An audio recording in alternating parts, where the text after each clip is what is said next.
the planet. All right, let's talk about a different kind of party from the ones that we were talking about earlier on in the show, the True and Fair Party. It's a new political party. It was launched last week by the businesswoman and political activist Gina Miller. You will remember her from the Brexit period when she made headlines after taking the government successfully to court over Theresa May's attempts to trigger Article 50, which was the Brexit process to leave the EU without approval from the House of Commons. And here she is.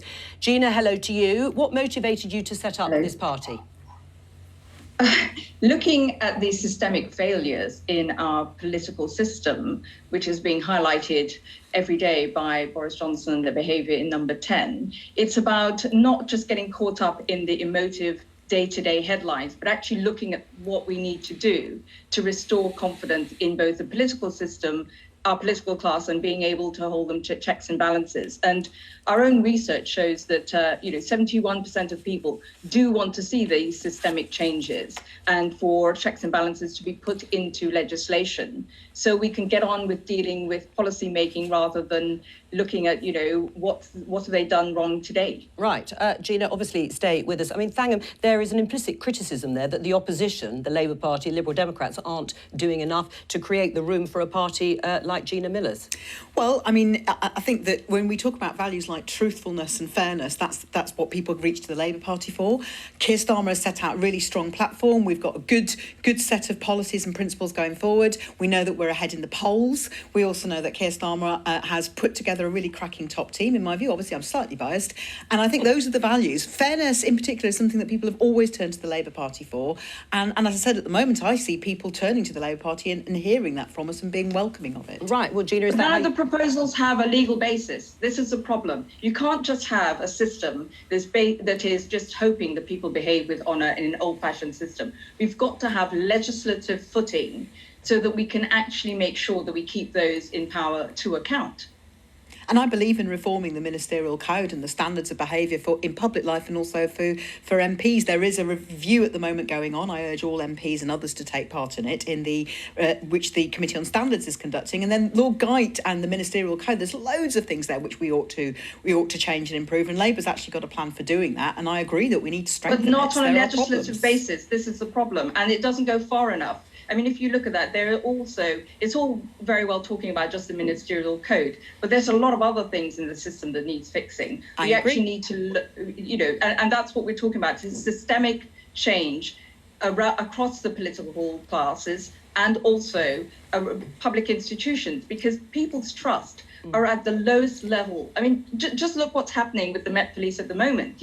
There's a dereliction of duty there. Why are they not investigating the parties in number 10? Because actually, Sue Gray doesn't have any legal standing for her report. She's evidence gathering when it's actually the police that should be doing the evidence gathering, because the Prime Minister himself has actually acknowledged and apologised to Parliament and Buckingham Palace. All right, so we now know that this has happened. Well, having set out, as you say, the things you want to do, put it on a legislative footing, or certainly more of the political system. Let me just show everybody this tweet. It's from a Telegraph journalist, Tony Diver. It is the launch room where you were. It was sparsely attended. I'm sure you will admit the event. According to reports, there were 13 people present, although, as you would say, the COVID regulations made it more difficult to attend. Go on, Gina. Yeah, because it was a virtual event. We were following with Omicron. We were having a virtual event, and I do find it quite bemusing that apparently, with nobody watching online, that they've all managed to write it up and write about my speech. So I think we did a virtual event. We did the right thing, and they have not concentrated on what we were saying. They're concentrating on the trivia, and I'm more interested in what it is we're actually offering the British people. Gina Miller says there is room for a political party like hers because of the loss of trust, the lack of integrity put on a legal footing in the political system. She's talking about a Conservative government under Boris Johnson. Well, look, I've seen these political parties come and go in the past. I remember David Icke starting a political party. I remember Paul Judge starting a political party. I would encourage people to get involved in the main political parties and use those as the vehicle. But I have to be very honest, Joe, and I'd say this being candid to Gina, there'll be many people looking at home and think the most egregious breach of trust was when 17.4 million British citizens voted to leave the European Union and you and many others, inside and outside Parliament, used every mechanism available to you to try and overturn that Connor, democratic result.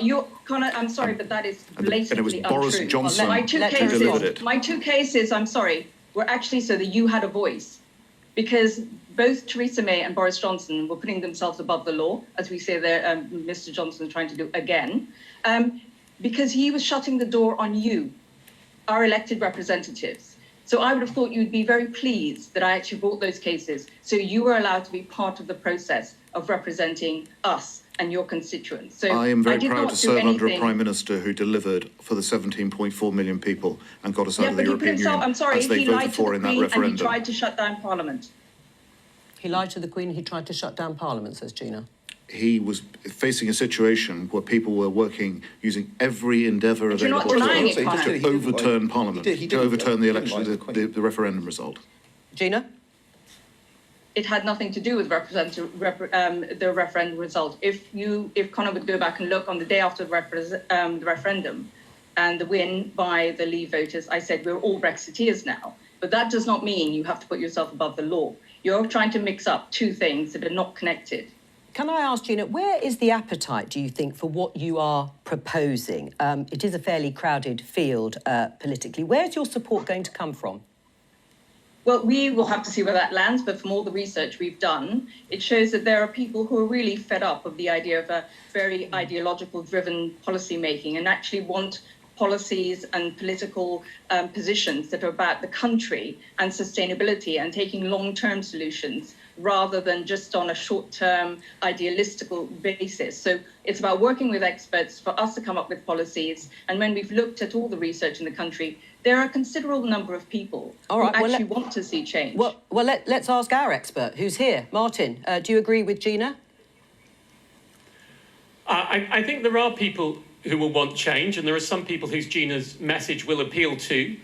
But whether that has anything like the weight needed to be able to challenge the mainstream parties that have been embedded so many years, I mean, I am sceptical of. I do remember there was money put into some of those centrist parties a few years ago, and I got calls actually asking a couple of them quite serious whether I'd be interested in fronting them.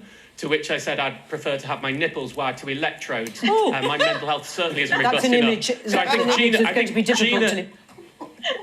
Gina is very brave to do what she's doing. I think, unfortunately, what we've seen in the past is if you want to you can sway on certain issues, and the Women's Equality Party is out there, and it does it in a rather than always opposing. It's trying to work with different parties as well. All right. But if you want to form a mainstream new political party of your own, I think it's very difficult in this country's first past the post system to get anywhere. Yeah. Henry, what do you think the chances are? Connor mentioned Change UK, which people may remember was the party made up of breakaway Labour MPs fed up with Jeremy Corbyn and 3 Conservative MPs. It didn't last very long. No, I think with the best will in the world, non-existent. These is a very narrow range of issues, which I don't think has to break through in first past the post. You really need like an electorally concentrated base of support. What slightly baffles me, really, with greatest respect to Gina, is why not just do this through the Liberal Democrats? This is an agenda that fits in very well with what they're doing. They're an existing party. Why not join them? I don't see the case for building an entirely new party. And of course, there's no such thing as non-ideological policy making. You just either acknowledge your ideology or you don't. Gina, we've only got 10 seconds. Will you stand as an MP? I am hoping to. All right. Well, that was